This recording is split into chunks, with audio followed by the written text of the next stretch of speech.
Hi Libra, welcome, and this is your reading. So, tingnan natin kung ano yung mensahe sa'yo. Be open-minded po, hindi po halos lahat makaresonate. Thank you nga po pala sa mga nagsusubscribe, sa mga bumabalik. Maraming po. Salamat. So, start na tayo Libra. Sino tong parating sa buhay mo? Ano yung mga katangian niya? Okay, ano yung mga sign? So, tingnan natin kung lalabas ano.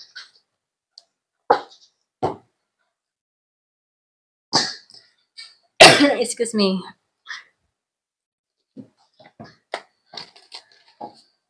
Give me the message.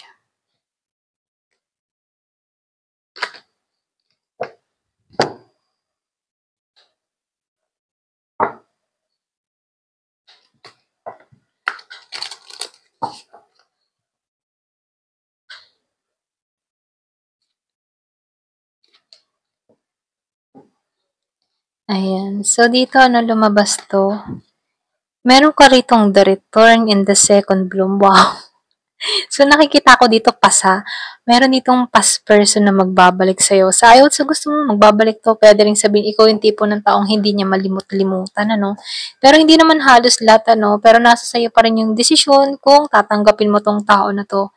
Pero nakikitaan ko dito sa yung second na pagdating nito sa buhay mo, no? Second, kung gusto na to ng second chance, hindi na siya katulad ng dati. Ito rin nafe-feel ko. Pwedeng ikaw yung nagbigay ng aral sa tao na to, no? Kasi the second bloom. So, dito, new story. So, nakikita ko dito, gusto ng tao na to na magbalik sa buhay mo, panibagong istorya sa'yo. Kumbaga, gusto ng tao na to na kalimutan lahat ng mga pinagdaanan nyo sa nakaraan at gumawa ng muli na panibagong istorya sa inyong dalawa rito, no? So, nakikitaan ko dito, gusto ng tao na to makipagbalikan sa'yo.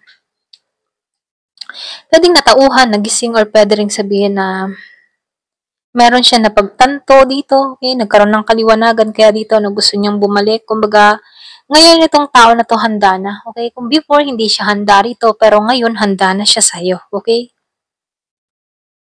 So, second chance talaga, no? It's never too late. New possibilities. Kumbaga, itong tao na to, andun yung kanyang pag-asa, no? Na kung saan itong parang hindi pa huli ang lahat. Pwede pang mabago ang lahat. Ganun yung energy ng taong parating sa'yo, no? Kumbaga, umaasa siya sa posibilidad na bibigyan mo siya ng chance rito. Okay? So, may magbabalik. Dito na yung nakikita ko dito, ano? So, tingnan pa natin dito sa card kasi gusto niya magbalik sa buhay mo. So, merong letter. Timing. And the tower. Okay? So, dito, gusto nitong magpahayag ng kanyang nararamdaman sa pamagitan ng sulat or mensahe sa'yo. Hindi ka nito dadaanan sa personal, pero dadaanin ka muna nito sa sulat, ano. Doon niya ipapahayag yung kanyang saluubin, kanyang nararamdaman sa'yo, okay? Yung iba sa niya, meron kang marireceive mula sa tao na to, okay? Kung meron kang kadiling dito na Gemini, Aquarius, and Libra, so, malakas ang Gemini, Aquarius, and Libra. So, nafe-feel ko dito, need na travel. Yung iba sa inyo nasa ibang bansa to, or pwede rin ikaw yung nasa ibang bansa rito, or pwede rin ibang lahi to, ibang kultura, or ibang relihiyon, okay? So, nakikitaan ko rin dito, no?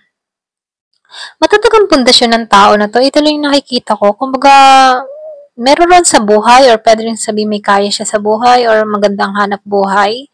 So, nakikita ko dito, matatag ang pundasyon ng taong parating sa buhay mo, or pwede rin ikaw, matatag ang pundasyon mo sa panahon ngayon, okay?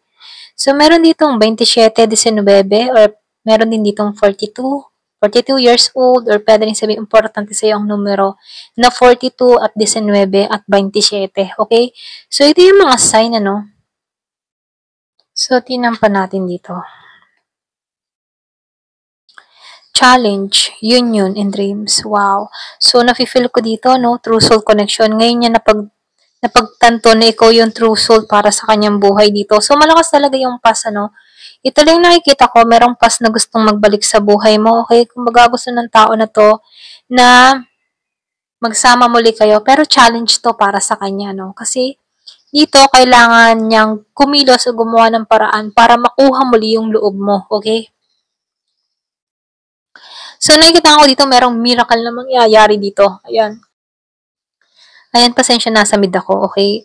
So, start ulit tayo, no? So, nakikitaan ko dito, itong taong ito, kumbaga, meron ako nakikitang miracle na nangyari sa tao na to or bigla to nagbago, okay? So, nafe-feel ko dito, merong purpose ang lahat kung bakit naranasan ninyo to, okay? Separation or pwede rin sabihin, pwedeng twin flame mo to kaya gusto magbalik ka ng natauhan, ganyan. So, nakikitaan ko dito, gusto niyang i-share yung kanyang mga pangarap sa'yo, okay? So, nakikitaan ko dito, gusto ng tao na to na yung mga mag-share kayo ng mga pangarap sa isa't isa na buuin para sa realidad, okay? Kumaga, gusto ng tao na to na kayong dalawa ang lilikha ng mga pangarap. So, nafe-feel ko dito, malawak ang pangarap ng tao na to or pwede rin sabihin meron siyang gustong mangyari sa inyong dalawa dito, okay? So, nandun yung, or pwede rin ikaw yung pinapangarap ng tao na to na, na gusto niyang mapunta sa realidad, okay? So, ito lang nakikita ko din yan, no? So, merong attraction. Let your friends help you and retreat. So, dito, no, nakikita ko dito, it's time to disconnect from the world. So, nafe-feel ko dito, gusto ng tao na to na mag-retreat kayong dalawa or yung bang tipo na meron kayong sariling mundo. Ganon, okay? Gusto ng tao na to na masolo ka. Okay? Ito lang nafe-feel ko. Gusto ko niyang masolo dito, no? Sobrang attraction tong tao na to. Kumbaga, gusto ng tao na to na ma-enjoy kayo. Ma-enjoy ka niya. Alam mo yun? Yung tipo na sa isang lugar or pwede rin isang isla, kayo lang dalawa, ganun yung gusto mangyari ng tao na to. Yung kayo lang talaga ang magsasama, okay? So, medyo ano to, no, yung parang tipo na wala siyang pakialam sa paligid niya, basta makasama ka lang niya dito, ganun, okay? So, nafe-feel ko dito yung iba sa inyo, ibang lahi to. Para bang iba yung kanyang paniniwala, ganun. So, dito, sinasabihan ka dito, no, kapag nahihirapan ka sa sitwasyon, kailangan mo din humingi ng tulong sa mga kaibigan mo, humingi ng advice sa sitwasyong kinakaharap mo dito, no. So, hindi halos lahat sa part na to, no, kasi nakikitaan ko dito, meron ditong gustong tao na bumalik sa buhay mo at gusto kanyang masolo, okay? Ganon. So, tingnan pa natin dito. So, sino to? Okay, sino tong taong ito na gusto kong suluhin? Masyadong madamot ano, gusto ko niya suluhin. Ayan. So, give me the message. Sino tong tao na gusto kang suluhin?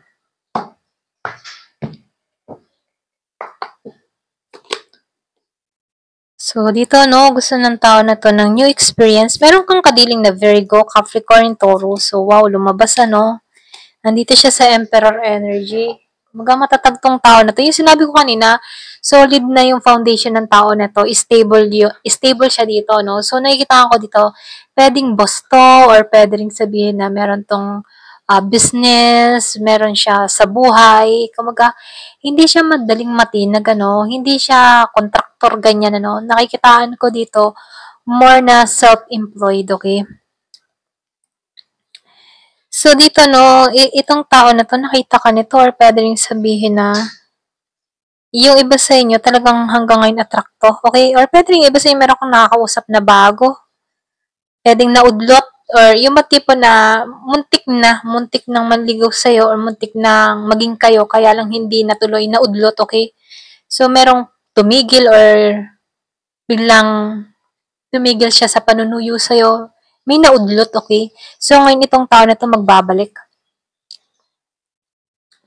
Matured na siya dito. Nafe-feel ko dito may age gap sa inyong dalawa. Yung tipo na 20 years ang gap, 10 years ang gaps, 5 to 7 years ang gap, mga ganun, no? So, nakikita ko dito, malaki yung gap, age gap niya ng tao na to. For example, 27 siya, ikaw ay 20 or 19, 42, ikaw ay 27 or 30, mga ganun, no? So, nakikita ko dito, age gap.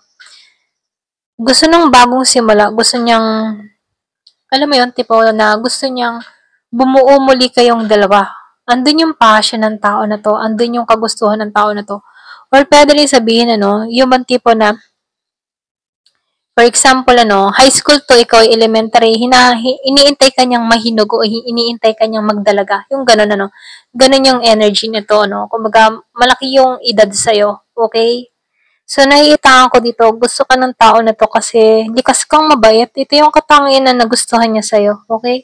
Ito yung pinaka nagustuhan niyang ugali sa'yo, masyado kang mabait, okay? Masyado kang pure o puwede rin yung iba sa inyo 'no, ibang lahi 'to.